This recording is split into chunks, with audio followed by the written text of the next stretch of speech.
Hey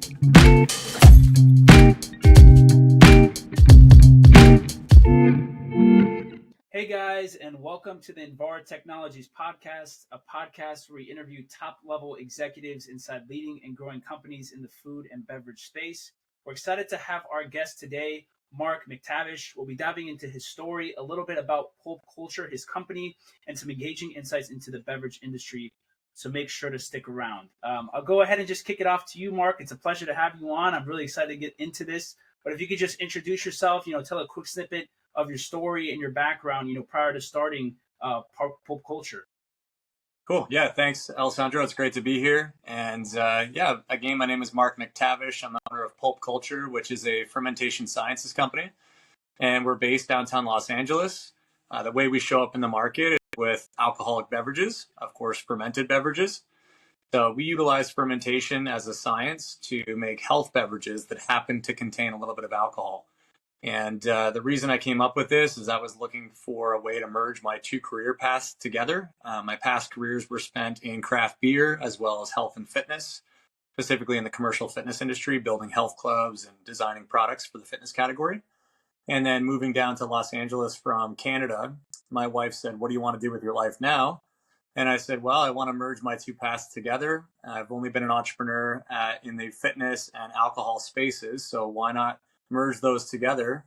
Because that's obviously quite obvious that those two things correlate. Not so much, that's a joke. Okay, well, how do you do that? How do you get fitness to meet alcohol? And I said, well, I don't know what it looks like when they meet, but I would guess that it looks like the world's healthiest alcoholic beverage is probably what it would look like. So that's what I should create. So back in 2013, I came up with the idea to create the world's healthiest alcoholic beverage. And I actually researched online first where I could find the healthiest culture of drinking on the planet, and especially those that were drinking a lot and making a lot of alcohol, but who also knew what to do with it and didn't have the same problems that we see here in North America. So I found what I thought was the Holy Grail in northern Spain in a region called Asturias. And in Asturias, they drink during the day, Monday to Friday, and they drink only one thing, and it's called Sidra Natural, natural cider. So loaded with probiotics, it's low alcohol. It's a social tool. They use it to connect and share the time in the middle of the day with friends and family and enjoy good food and have a drink. But also it's a palate cleanser, and it's something that helps their digestion, and it has a lot of other benefits. So I went over to northern Spain, actually took my dad with me, and we spent some time over there. And every maker I met who was making this Sidra Natural, the natural cider, I would ask them, how do you make it? And they said, Mark, you don't make the Sidra makes itself. And I thought, wow, this is great. I can go back to California as an entrepreneur. This crazy guy from Canada who wanted to come down and start a beverage company. Like, who am I? I don't know anybody. I've never fermented anything in my entire life. And I didn't know what I was doing. And these guys said, all you have to do is press apples into juice and let it sit for 3 months and then put it in the bottle. That's it. And I thought, wow, so easy. I might as well do that. So when I came back to LA, that's what I started doing, was bringing in tanker loads of juice and just letting them ferment naturally for 3 months, spontaneously, as we call it. And they would be loaded with probiotics and alcohol and give you the best buzz you've ever had in your life. And it was something that we call natural cider. And that was my first foray into this industry. So that was back in 2015. I actually launched a brand called 101 Cider House, like the 101 freeway that travels up and down the west coast of the US. So I wanted something iconic, something that spoke to a California story. So I chose the 101 as my logo and as my name. And I brought this natural cider to market. And then over the years, I've cultivated this path in the direction of this new brand, which is called PulpCulture. And PulpCulture is really it's a health beverage. It's loaded with superfoods, loaded with botanical adaptogens and super mushrooms and things like turmeric and ginger and milk thistle and lavender and things that make you feel great. So I basically got together with my business partner on this one. He's the co-founder of Vega, which is a big protein company. And he's an Ironman triathlete. And what I deem to be, I would say Brendan, my business partner, is the fittest guy I've ever met. He's the healthiest guy on the planet. And, I created the world's healthiest alcoholic beverage for the world's healthiest person. You would think that would make sense. So one day, this guy emailed me through my website. It was Brendan. And he said, "Hey, I'm at your Whole Foods right now in Venice, and I bought 101 Cider House, which was a can of my cider he picked up off the shelf." And he went home and he was drinking it and thinking, "Wow, this tastes really great." And he was really intrigued that it was probiotic and had no sugar, but it only had one ingredient, just apples. And he thought, how can it be probiotic and alcoholic and have no sugar, and there's only apples in this? So he reached out to me through the website and told me that he had discovered the product. And he said, if there's any way I can be helpful, let me know. And turns out he's Canadian, so am I. And I knew Vega, his company that he built, because I'm in the workout industry, like the exercise business, and I work out a lot. I eat protein, and I'm a consumer of Vega, the brand that he created. So I thought, wait, I've just created the world's healthiest alcoholic beverage, specifically for the world's healthiest person, and here he is knocking on my door. So we got connected. He came in to meet me at my cider house, and later invested in the company. And then in 2020, we actually created PulpCulture together. So the goal there was to take a fitness professional like myself and a Ironman triathlete like Brendan and create a high performance beverage for high performance people who like to drink. So this is how we came up with PulpCulture. We thought, okay, if fermentation is supposed to be this health science, then why is nobody using it for that reason as a health science? Everyone's looking at this as just a way to make alcohol, right? And, my thinking was there's got to be more here to unravel. There's something beyond alcohol that we're getting from fermentation, but nobody's talking about it. So what we came up with was this whole mentality around a full spectrum fermentation process. So looking at what comes from fermentation beyond alcohol. And what we found was, of course, probiotics, live cultures of bacteria, also organic acids and a range of other vitamins and nutrients and phytochemicals and things that make you feel really good. So it just so happens that in the alcohol business, all the other brands on the shelf are killing the beverage and taking all that good stuff away because they think that the consumer only wants alcohol, singularly speaking. So for me, I thought, this is great. Why don't we include everything, all of the outcomes from fermentation, and then we'll see if that hits differently. And sure enough, it does. When you drink it, you get a really incredible buzz that we call the entourage effect. And it's much more uplifting. It makes you very creative. Like, obviously, I'm sure a guy like you, Alessandro, has heard of flow state. Yeah. Right. So when you want to hit your flow state and you want to really feel that rhythm and that flow and get into, the creative that you're working on or the emails that you're doing, or, you're working on a project of any kind, you got to really get into your head, into that flow state, right? When things really start to click. And what I find is 2 cans in, I'm already in flow state with this product. I have a couple cans, get into my emails.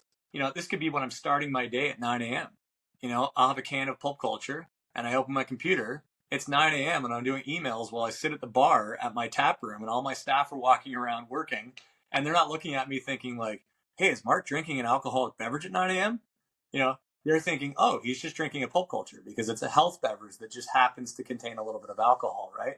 So I use it to make it feel good. Yeah. No, I mean, just let the audience know. I mean, before we had even scheduled the podcast, Mark and I were talking. I was like, man, I absolutely love I love the idea behind it. I love what you guys are building and kind of the overall mission, right? Because it sounds like first of all, you come from such a diverse background, from wanting to get inside the beverage industry, wanting to combine those two worlds.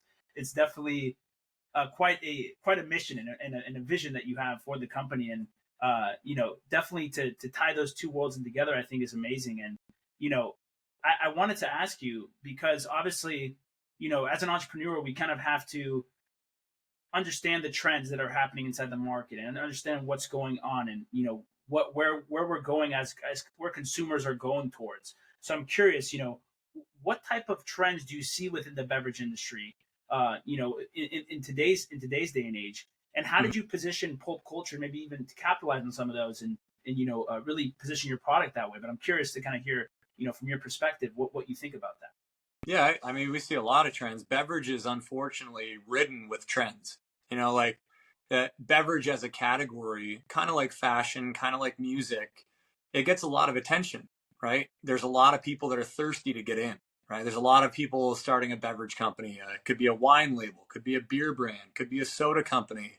But there's a lot of different beverage brands in the market. So, you see a lot of trends with non-alcoholic beverages. You see everything from superfoods and probiotics and prebiotics to adaptogens to energy, caffeine, yerba mate, whatever it is. There's so many different things. It's like you walk into a grocery store nowadays and it's like it's almost overload. Like you don't know what to look at because every can looks pretty and everything's got these superfood ingredients or some value proposition that sounds really exciting. And it can be very tantalizing to the consumer. Like when you walk into a Whole Foods store and you look at the beverage set, you could stand there for hours just reading and learning and and it's overload. There's a lot to look at, right? So when you think about the average person walking into a grocery store and they have all of maybe 5 minutes to spend while they're in there, well, what are they going to buy? There's SKU-mageddon. There's thousands of different SKUs to look at and read about and get to know, and they can't possibly know all the brands, right? So, a lot of people will listen to podcasts or they'll look on Instagram or they'll, look at whatever celebrity backed whatever product and just drink that, right? So I think the overbearing trend is that consumers have too much to look at and they're trying to simplify. Okay. So simplification is the number one trend I'm seeing right now. You really got to dumb things down so much for the consumer now because they're only willing to give you 2 or 3 seconds of their time to say, oh yeah, I want to try that. Right. Yeah. And that was the case before, certainly at different times. But, I think during COVID, during 2020 to 2021, people had a lot more time to get to know a brand, and try new things. There was a lot more discovery that was happening. So what happened was you had a lot of brands coming to the market and a lot of players in the beverage segment specifically. And now in 2024, people don't have the mind share, the time to give to learn about all these brands. So what we're seeing is consumers are trying to simplify, which means that a lot of brands need to go. There's going to be a big shakeout. Okay. So the shakeout is real. We're already seeing it. Unfortunately, I have a lot of friends in the industry that have had to close their business or they've been acquired. But there's a lot of shrinking and contraction in the category right now by number of brands playing within it. Now, if we look at some of the consumer trends, which are a little more fun to talk about, obviously mushrooms are really popular right now. We're seeing mushrooms pop up in a lot of different beverage brands. Energy is still a huge thing. Celsius is crushing it. Prime is crushing it. And, they're not the most well-made beverages on the planet, but they promise energy. They promise an uplifting experience. And they show up well on Instagram or they've got a celebrity influencer and people buy that stuff, right? Yeah. So if you look at the alcoholic category, what we've noticed, unfortunately for us, is that most consumers still value flavor more than they'll ever value functionality or health benefit when it comes to an alcoholic beverage. Definitely. Okay? So when we started PulpCulture, we actually had a functional orientation through the lineup. So you didn't taste one SKU to the next based on flavor. You would pick up each SKU based on its functionality. Okay. So we have the hustle, we have the relax, we have the restore. Interesting. So I was making functional fermented beverages that would align with a specific time of day or occasion. Okay. Wow. So if you had just finished a workout and it's late afternoon and just want to kind of have a drink to refresh your thirst, and it's maybe before dinner time, you want to boost your digestion a little bit, but you want to get a little bit of a buzz, you would drink a can of Restore, which has milk thistle and dandelion and grapefruit and goji berries and a little bit of maitake mushroom. And it would make you feel great. And it was a nice way to unwind at 4 p.m., 5 p.m. before dinner. If you're end of your day, instead of grabbing a glass of red wine and getting drunk off red wine and falling asleep, well, you can grab one of my blue cans, which is called Relax. And Relax will just have a very calming effect and get you ready to kind of de-stress and get ready for bed. You know what I mean? So I'm utilizing fermentation to bring out the functionality of all these ingredients that people already know, right? People already consume things like turmeric and ginger, but what they probably don't know is that when they consume them, there's not a lot of absorption in the body, right? A lot of superfoods, specifically super mushrooms, by the way, are very difficult for the body to break down and then, of course, absorb and get the benefit of that ingredient. So where we come in is we ferment all these ingredients. And through fermentation, they're, in a sense, they're pre-digested and they become what we call bioavailable. Okay.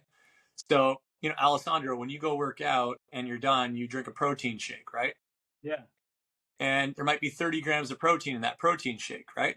Mm-hmm. if it's only 10% bioavailable, you're only getting 3 grams of protein into your bloodstream. Okay. So you're wasting 27 grams. You only get 3. Okay. Now, if you took a protein shake that was only, say, 5 grams of protein, you would think, oh, that's not enough. I just finished a workout. Guy like me, I need protein to repair my muscles, feed the frame, as we say, right? Yeah. Got to have 30 grams of protein, right? But if I drank a high quality beverage that contained 5 grams of protein and it was 95% bioavailable, I'd be getting 4.75 grams of protein, which is more than double, almost double what I was going to get from the 30-gram protein shake that was 10% bioavailable. Okay. So it comes down to, what are we putting into our products, that be food or beverage? How much are we actually getting out of it? Meaning like the nutrient value and the bioavailability, so that the body's actually getting what it wants, right? And when we look at things like that, we notice that around the world, the healthiest foods are fermented foods, okay? Because fermentation does the same thing that our digestive system does as well. Digestion is relying upon a series of different methods or mechanisms to break down food in your body, okay? First, we chew on it to break it down physically, and then it goes into our stomach and it's broken down by acid, right? And then it goes into our intestinal system. And in the intestinal system, that's where things happen like fermentation. And fermentation is when all the bacteria go to work on all the food that we eat. And they help break it down and then extract what we want from that food. So the bacteria, the flora, as we call it, that microflora or microbiome, as you probably have heard that term, microbiome, that is referring to all the good bacteria that's in our system, okay? And the best way to help your gut and help your digestive system is to feed it with all the healthy bacteria, which comes from fermentation. So, I drink every day of my life during the day, but I don't drink at night. I don't drink spirits. I don't really drink beer much. I don't drink for the sake of drinking to get alcohol. It just so happens that what I drink makes me feel great, and it happens to have a little bit of alcohol, but it's really nothing more than fermented juice that has a bunch of superfoods in it. You know what I mean? It's like, no, it's an amazing concept, and I just to let the audience know, I am trying a can of Hustle. I told him I would try it on the podcast. Yeah. And let me tell you, it doesn't even really like it. Just to your point, tastes exactly like fermented juice. It tastes like juice, has a really nice flavor. And honestly, I've way better than I've tried.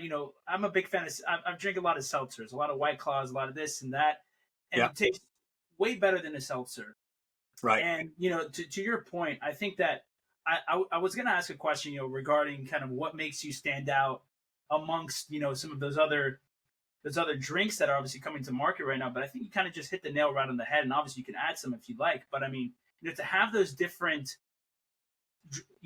drinks based upon the mood, right, or based upon what it is that you're actually going to go out and do. I think that's so interesting, and I don't think anyone, at least I haven't yet to see anyone come out with something very similar to that model where you kind of have, for right now I got the hustle, I got the hustle one, then you got the the relax and the other ones to kind of complement that. I think that's genius. I think that's really smart, and I love the way that you thought about that, because people want to drink for different occasions, right? Like people want to drink, maybe to, like, to your point, to maybe get the edge off, or maybe they want to drink to go out and have fun and be up, or maybe they want to drink to, just socialize. So it depends, on kind of the everyday consumer, what they want to go ahead and indulge in. And so the fact that you've given an option, right, I think is unlike anything I've seen with a beverage and alcoholic company as well.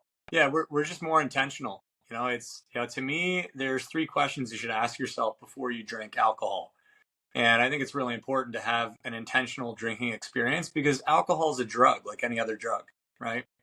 And we need to know why we're consuming it, and we need to know what we're consuming, and then we need to know how much to consume, right? Those are the 3 basics. So why am I drinking is a question that everyone should ask themselves first.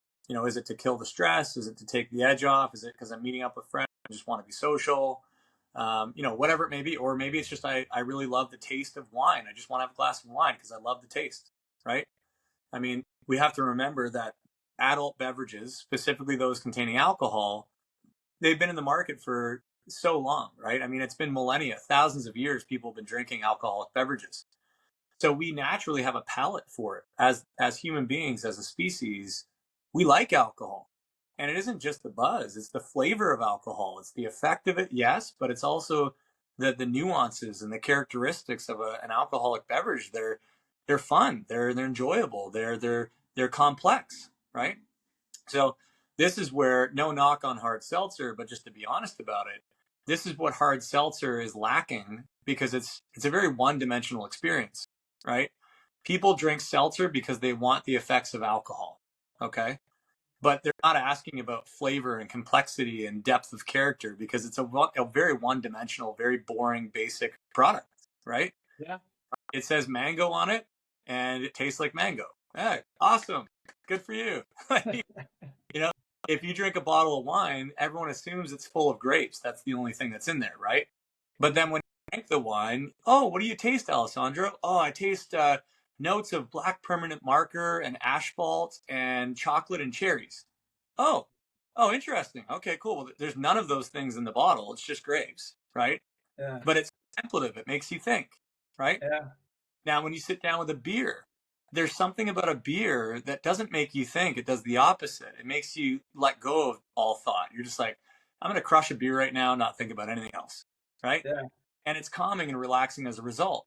But it keeps you sipping because it has it's almost like a warm, fuzzy blanket in liquid form. When you drink the sudsy beer, it's the suds of the beer are what's so comforting. It's like comfort food, right? It's Definitely. bubbly, it's creamy, it's smooth. It's just fun to drink beer. I love beer. I think it's great. Mhm. Very often, but I can see why people do, you know? And I think that fermentation at the root of all these things is the connector. All of these beverages, spirits, beer, cider, wine, pulp culture, they're all fermented beverages, every one of them. Okay. The challenge that I have, and why it's been so difficult for me to educate the consumer and get the word out on pulp culture, is because we're all saying the same thing, that we're a fermented beverage. We're all saying the same thing, that we're an alcoholic beverage, right? But it just so happens that I'm the only one saying, well, but this is different. And then people are like, what do you mean? Why is it different? Oh, this is a full spectrum fermented beverage. It contains all the things from fermentation, not just alcohol, right? And then people are like, well, what do you mean? What are the other things? Right? It's like, let's say someone only met you, Alessandro, and thought, oh, I've met Alessandro. I know everything about him. I've met him. Oh, have you ever met his parents before? Have you ever met his family? Have you ever met any of his friends? Have you met any coworkers? Have you ever met somebody who dated him before? Like, do you really know Alessandro? Have you done a back? You know what I mean? Yeah. And I think that's the thing with this alcoholic beverage that we make called pulp culture. It's not just alcohol. It's alcohol with all the other things that were supposed to be there. If you ask Mother Nature, hey, fermentation's natural, alcohol's natural, right? She would say, yeah, but not like that. Meaning seltzer, beer, wine, all those things. They're not natural. They're made to be that way, right? So, and that's okay. We make things very often in life because we enjoy them. We're looking for a specific outcome. Like a margarita is a great thing. I'm not going to say a margarita is a bad drink. It tastes great, right? But drink 3 or 4 of them, you're going to feel really, really rough, Yeah. right?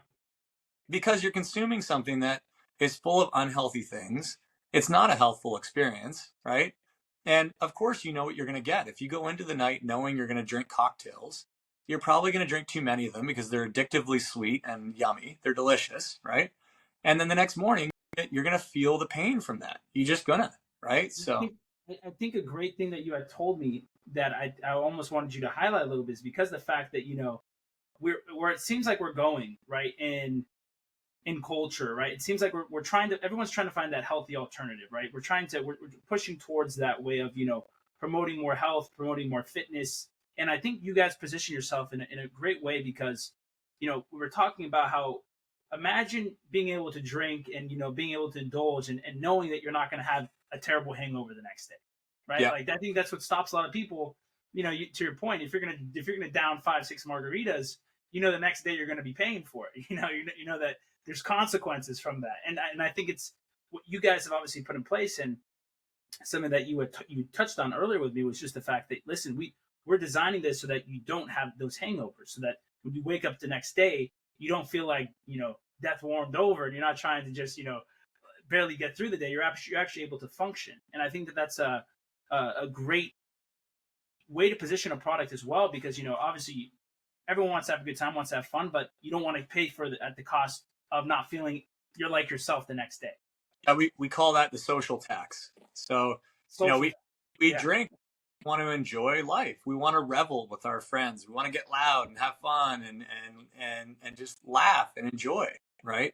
Mm-hmm. And yesterday, St. Patrick's Day, I'm a Irish, Scottish, Canadian. Okay.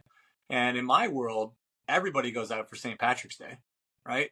Like it's basically like as big as Christmas. Is for one day of the year you get to go and drink beer and have fun and revel with your friends and just enjoy life, right? And some people that don't celebrate St. Patty's Day would look at that as just an excuse to get drunk, right?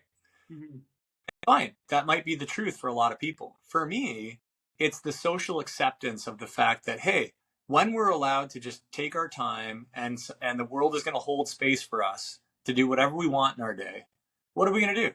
Well, we're going to meet up with friends and have a drink.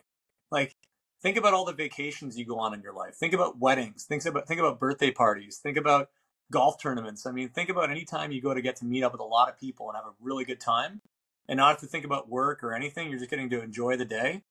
It's usually involving drinking, right? There's a reason, because it's a social lubricant. It really does. It lubricates the good times. It keeps things flowing, right? Excuse me. Yeah. Well, and I wanted to transition a little bit, because I want to get your opinion on a couple of different other things.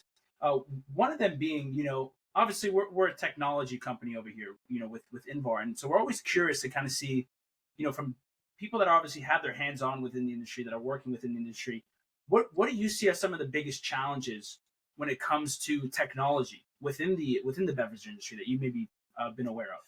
Yeah, I mean, it goes back pretty far that beverages have been made the same way for a long time. It's usually very sterile. It involves things like pasteurization and sterilization with chemicals and filtration.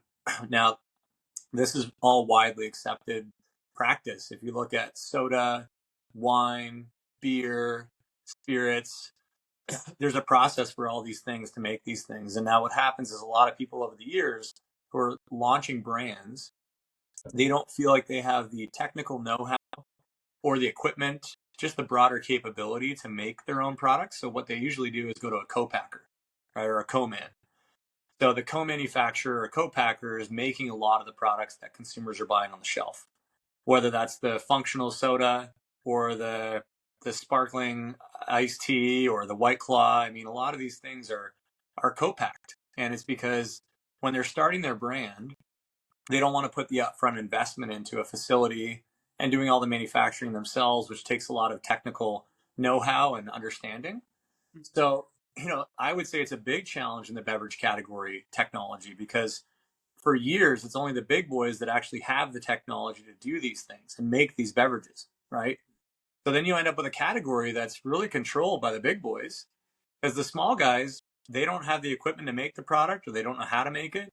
That's why I love craft beer. Craft beer has allowed everybody who wants to make beer to make beer. You can be in your garage, you can be at your buddy's place in the basement and make small batches of beer, and then all your friends love drinking it, and they tell you, hey, you should open up a tap room somewhere, and then you do. And then, hey, everyone going to your tap room loves your beer, so you should go to Whole Foods and start selling it at retail. And that's what happens with a lot of these beer brands, is they go from very small volumes, they jump up to larger volumes based on demand and interest in what they're doing. And anybody can make beer. It's a very natural thing. It's great. Anybody can make wine. There's a lot of homebrew wine as well, right? So that's great. But you don't find as many people with their own still in their basement doing distillation, making spirits, right? It's just not that common, right? It takes more energy and know-how, equipment, and all that stuff. Now, that's not to say that moonshining isn't a thing. There are people out there moonshining, making their own spirits as well. But for me, at heart, like, I'm a craftsman, I'm an artist. Like, I really love to create things and concoct things. So I like the idea of making your own and being a manufacturer. But there are definitely technical barriers in the way. You have to have certain equipment to do certain things. So why we decided to make what we make with PulpCulture is because it's raw, it's natural. We don't need pasteurization. We don't need all the other equipment that a brewery or a winery or a spirits company would need. We don't use chemicals. We don't use any of the same techniques with pasteurization or sterilization or filtration or any of that. So we actually use less water and less energy and have less waste versus any other alcoholic beverage in the market. Wow. Yeah, So no, go ahead. I was just saying, we simplified. That was our strategy, was just like, hey, if we need all this equipment, it's going to cost us millions of dollars, or we're with a co-packer who has the technical capability or the technological capability. If our choice is to work with them or to figure it out on our own, well, we know we want to do it ourselves, but then what beverage do we choose that would allow us to do it the simplest of ways, right? Yeah. So back to northern Spain where I found the product, and I asked these guys who were making their own, I said, how do you make the cider? And they said, Mark, the cider makes itself. You don't do anything else. There's no need to do anything, right? So I was like, okay, great. So that lowers the barrier from a technological standpoint. That's what I love most about it when I started. And now I have to say, in this present moment, after the years and years and years I've been doing this, it's still what I love most about what we do is how simple it is, how natural it is, how clean it is. It's like you could come in and do a tour of our facility and there's nothing we need to hide. I literally can take you from start to finish. It's quick and easy. And by the time we're done, you would say, wait, you just put juice in there for 3 months and let it do its thing and then put it in the can? Yeah, that's it. Like, come on. I mean, anyone can do this? I'm like, yeah, in fact, Alessandro, you could do it right now in your own kitchen if you wanted to. You know what I mean? That's awesome. It's like, I don't want to own the technological advancements that we call spontaneous fermentation. That's for everyone to have. It's natural. Yeah. Yeah. And you bring up, I think there's beauty in simplicity, right? And it obviously allows you to have a much more operationally smooth business as well, right? Where you can kind of eliminate that complexity. And to your point, having that simple product, I think is or the simple way to make a product is obviously the best way to go, because that'll be the easiest way to scale, right? Essentially, and speaking of that, the next, I never like to go too far out in terms of 5-10 years, because it's kind of hard to think that far. But in the next 12 months, what is the vision for PulpCulture? Like, what are you guys building towards? What are you guys doing? Well, our sole point for existing, our reason for existing, our mission is to redefine and restate the relationship that consumers have with alcoholic beverages. So we're here to do something we actually use as our tagline. Is 2 words: drink better. That's it. So, we do believe firmly that consumers want to drink better. Just like back in the 90s and early 2000s, the whole movement was learning how to eat better. So with our food, we became very educated with our food. People are reading nutrition facts panels. They're looking at ingredients. They're knowing now what foods to eat that have nutritive value and make them feel better, right? Food as medicine has come a long way. Yeah. And I believe that drinking is moving in that same direction, where people will genuinely drink better. Now, unfortunately, for the last 5 years, 10 years, the only strategy that we saw to drink better was to drink less, right? Because people think if there's alcohol in it, it's going to be bad. There's no way that it could be good, right? Yeah. So they're wrong, and we'll get to that. But, they were thinking, if there's no way it could possibly be good for me and I still want to do it, then the best way to make it a better experience is just to do it less, right? So now what you have is a lot of people that are choosing to either fully abstain from alcohol, so abstinence is their answer, or they're looking to moderate their consumption. So what I often see is people drinking a lot of alcohol 1 day a week and then not much alcohol the rest of the week, right? Yeah. Or when they go out on the weekend, they might have a regular beer and then their second beer is a non-alcoholic beer. And then they'll have a regular beer and then a non-alcoholic beer. And it's like they're just trying to lessen their consumption of alcohol overall, right? And that's funny to me, because if I look at people trying to eat better, well, they wouldn't just consume 0-calorie foods all the time. You still need calories, right? It's like with drinking, well, aren't you drinking for a reason? Because you like the effects of alcohol? like if you take out the alcohol, and people are calling it a non-alc beverage now, it's like, well, non-alc beverages include Gatorade and water, and like they're not alcohol beverages. You know what I mean? Like I like alcohol. I have a very healthy relationship with alcohol. Okay, I use alcohol. It doesn't use me. Yeah. And then people is, yeah, but that's you. But I'm a recovering alcoholic, or I know someone that passed away in my family that I was very close with that died from alcoholism. What do you say to that? I'm like, yeah, I get it. I understand that people abuse things, right? I mean, people die from obesity in the millions every year. Yeah. But now, all of a sudden, are we going to tell people not to eat? No. Yeah. There has to be behavioral advancements. We have to teach people. We have to show them better products and set better intentions and really guide them down the path. And that's the problem with alcohol is I feel like we've all been doing it for so long that we think we know what we're doing, but no one actually taught us about alcohol, right? In Europe, your Italian background, right? If you're growing up in Italy and you're 12 years old and there's wine on the table and everyone's drinking it, if you picked up a glass of wine and drank it, no one's going to get mad at you. Yeah. They would say, oh, Alessandro, you're learning. How great is this at 12 years old? You're looking for knowledge. You're looking for experience. Now you're going to drink your first glass of wine. Good for you, right? You probably won't like it, right? But then you'll come back, try again. You probably still won't like it. And then maybe will come a time where you do like it, but you'll have an appreciation for what it is, right? Because understand it's not a taboo. Your family's drinking it too. All they ask is to say, hey, Alessandro, if you're going to drink this wine, we just ask that you respect it for what it is, right? That you understand how it was made, that you understand how it's tasting, and that you understand that it is alcohol and it needs to be respected and appreciated, okay? Definitely. So my goal with PulpCulture and the mission that we're on in the next 12 months is just to get that message across to as many people as we can and help as many people as we can to drink better because they want to. They just don't know how. 100%. And I love I know we were talking about this before, you and I, talking about the differences between cultures, right? And kind of how, just for example, the Italian culture, when it comes to drinking, is so different. You don't even really there's no age limit, right? People don't really even respect that in Italy because of the fact that they have a completely different view on alcohol than they do over here in the US, right? And so it's about kind of, to your point, being able to adopt a better mindset when it comes to how to view alcohol and how you want it to, be inside your life as well. And I love obviously the passion that you have, for what you're building over there. And, it radiates off of you. And so it definitely, it makes me even passionate about it to talk with you about it. So it's definitely, I love hearing the mission that you guys are on, the vision. It's definitely, something that is a noble mission and something that is very honorable to do, right? And obviously, you guys could obviously create a drink, pump a whole bunch of sugar, make people addicted to it, try whatever way to, and a lot of companies do that. So it's nice to hear that you're coming in from at an angle where it's like you want to obviously let people enjoy alcohol, but also make it better for them, right? And really increase the awareness around how you should interact with alcohol and the opinion that you have with it and the culture behind it. So definitely love what you guys are doing. I'm a big fan. I'm going to continue to be a fan of the hustle drinks over here as well, just to let everybody know. But we're coming out of time over here, Mark. But I did want to ask you a final question because you've been dropping some nuggets of wisdom throughout the podcast.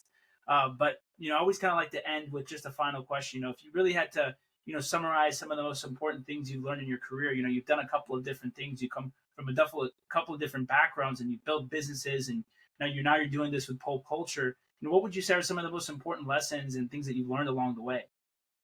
As an entrepreneur, I guess I'll speak from that perspective. I'm not a life coach. I don't want to tell anyone how to live their life, but I would say as an entrepreneur, I think it's really important for people, especially right now with the younger generation coming up and becoming first-time entrepreneurs. I just think you can't understate how important it is to have perseverance and resilience, just sticking with it and working through trends, working through up cycles and down cycles in the market, working through things like COVID, the pandemic. Things are going to happen in life, right? And it's really, really hard to be an entrepreneur. And I find it's interesting how when you get into entrepreneurship and you create your startup, as they call it, everyone's excited and they all want to be a part of it and help you and support you. But nobody says, hey, Alessandro, before you start this business, I just want to make sure you know that 9 out of 10 businesses don't make it. They don't last the first year. Okay, well, and then what about 5 years? Is it still 9 out of 10 fail? And then what about 10 years? Is it those 9 out of 10 fail? Like the point is the numbers are not weighing in your favor, right? Yeah. In fact, more likely that you're going to see your business fail than see it succeed. Okay. So to me, the act of being an entrepreneur and starting your own business, I would say the biggest takeaway is like, you have to just be ready for the ride. You got to ride the waves, and if you can persevere and stick with it and show resiliency, you'll figure it out, but no one ever said it was going to be easy. So when it gets hard, try and be ready for it to get harder, not easier, because it's just going to keep being hard, and I think entrepreneurs are not the faint of heart. They stick around for a reason. They believe in what they're doing. They've got passion. They've got purpose. Doesn't mean they're always right. Sometimes they're a little crazy, but I love the path of entrepreneurship. I wouldn't take any of that away. I love everything about being an entrepreneur, but there's no question that it gets tough. It's a very hard time when it's not going well, and it's great when it's going great, right? So Definitely. You really have to keep a neutral mindset and just have resilience. 100%. And I think you touch on some great points, because people have to be aware what they're signing up for when they start a business, right? Like you're not signing up to work just as much as you would as an employee. You're signing up to work probably double. And you have to be okay with that, especially in the beginning, to be able to get things off the ground and get things pushing, and to have that perseverance, and resilience. It's so important, because there's going to be so many parts of the way where you're going to want to quit, and not continue. So to have that mindset where it's like the only way that you really fail in business is when you stop. That's when you realize that that's the only way that things can go wrong for you, is when you stop and you quit, right? And so I agree wholeheartedly with that assessment, and I wish you all the best with PulpCulture, man. You guys got such a cool thing going on, and I'm a big fan. If people are listening to this and they want to check out some of the product, they want to maybe listen, try some out. What are the best ways to purchase? On your website or? Yeah, website's always easy, pulpculture.la. And then if you are a customer of Thrive Market, you can buy on Thrive Market across the US. We're also on different platforms like Good Eggs if you're here in California. And of course, Whole Foods, Erewhon here in Los Angeles, but Bristol Farms, Lazy Acres. We've got some great retailers that we sell the product at as well out there in the market. So you can always find us online though, pulpculture.la. Perfect. Well, I'll make sure to include those in the description as well.